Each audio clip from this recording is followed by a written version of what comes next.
കേരളത്തിൽ ഏറെ വിവാദമായ നിയമനമായിരുന്നു ചെങ്ങന്നൂർ മുൻ എംഎൽഎ കെ രാമചന്ദ്രൻ നായരുടെ മകൻ ആർ പ്രശാന്തിന് സർക്കാർ സർവീസിൽ ജോലി നൽകിയ വിഷയം.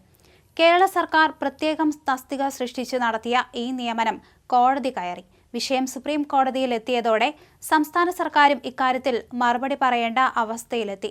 ഒരു മുൻ എംഎൽഎയുടെ മകന് എന്തടിസ്ഥാനത്തിലാണ് ആശ്രിത നിയമനം നൽകുന്നതെന്നാണ് സുപ്രീം കോടതി ചോദ്യമായി ഉന്നയിച്ചത്.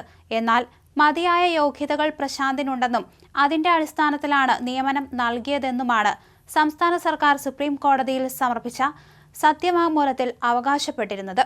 കേരള സബോർഡിനേറ്റ് സർവീസ് ചട്ടം 39 പ്രകാരം തസ്തിക സൃഷ്ടിച്ച് നിയമന ഉത്തരവിറക്കാൻ സംസ്ഥാന മന്ത്രിസഭയ്ക്ക് അധികാരമുണ്ടോ എന്ന കാര്യമാണ് സുപ്രീം കോടതി പരിശോധിച്ചത്.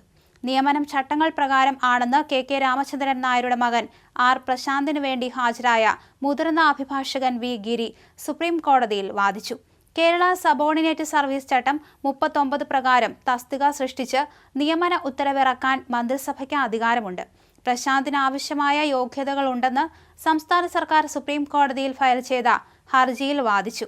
പ്രശാന്തിന്റെ നിയമനം കാരണം ആർക്കും അവസരം നഷ്ടപ്പെട്ടില്ലെന്നും പ്രശാന്തിന് വേണ്ടി ഹാജരായ മുതിർന്ന അഭിഭാഷകൻ വി ഗിരിയും അഭിഭാഷകൻ മുഹമ്മദ് സാദിഖും കോടതിയിൽ ചൂണ്ടിക്കാണിച്ചു. എന്നാൽ പ്രശാന്തിന് ആശ്രിത നിയമനത്തിന് അർഹത ഉണ്ടോ എന്ന് സുപ്രീം കോടതി ആരാഞ്ഞു.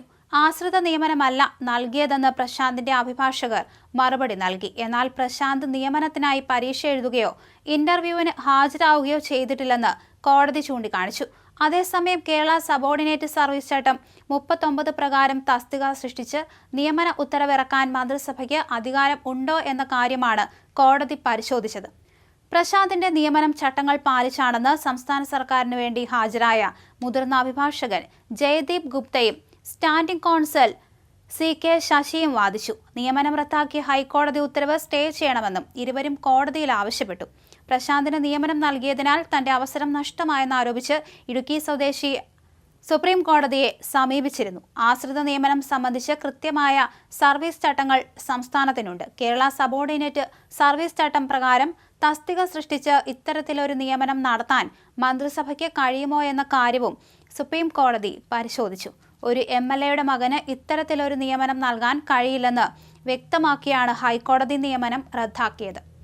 പൊതു താൽപര്യ ഹർജിയിൽ നിയമനം റദ്ദാക്കാൻ ഹൈക്കോടതിക്ക് അധികാരമില്ലെന്നായിരുന്നു ഹർജിയിലെ പ്രധാന വാദം. നിയമനത്തിനായി പ്രത്യേക തസ്തിക രൂപീകരിക്കാൻ മന്ത്രിസഭയ്ക്ക് അധികാരമുണ്ടെന്ന് സംസ്ഥാന സർക്കാർ സുപ്രീം കോടതിയിൽ വാദിച്ചു.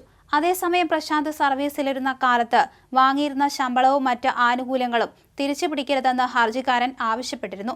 ഇക്കാര്യം സുപ്രീം കോടതി അംഗീകരിച്ചിട്ടുണ്ട്. 2018 ജനുവരിയിലായിരുന്നു കെ രാമചന്ദ്രൻ നായരുടെ മകൻ പ്രശാന്തിന് പൊതുമരാമത്ത് വകുപ്പിൽ അസിസ്റ്റന്റ് എഞ്ചിനീയറായി ആശ്രിത നിയമനം നൽകിയത്. അന്തരിച്ച മുൻ എംഎൽഎ കെ രാമചന്ദ്രൻ നായരുടെ മകൻ ആർ പ്രശാന്തിന് 2018 ജനുവരിയിലാണ് പൊതുമരാമത്ത് വകുപ്പിൽ അസിസ്റ്റന്റ് എഞ്ചിനീയറുടെ പ്രത്യേക തസ്തിക സൃഷ്ടിച്ച് നിയമനം നൽകുവാൻ സംസ്ഥാന മന്ത്രിസഭായോഗം തീരുമാനിച്ചത്. എന്നാൽ നിയമനം ഭരണഘടനയുടെ 14, 16 അനുച്ഛേദങ്ങളുടെ ലംഘനമാണെന്ന് ചൂണ്ടിക്കാണിച്ച് ഹൈക്കോടതി റദ്ദാക്കി. ഇതിനെതിരെയാണ് സംസ്ഥാന സർക്കാരും പ്രശാന്തും സുപ്രീം കോടതിയെ സമീപിച്ചത്.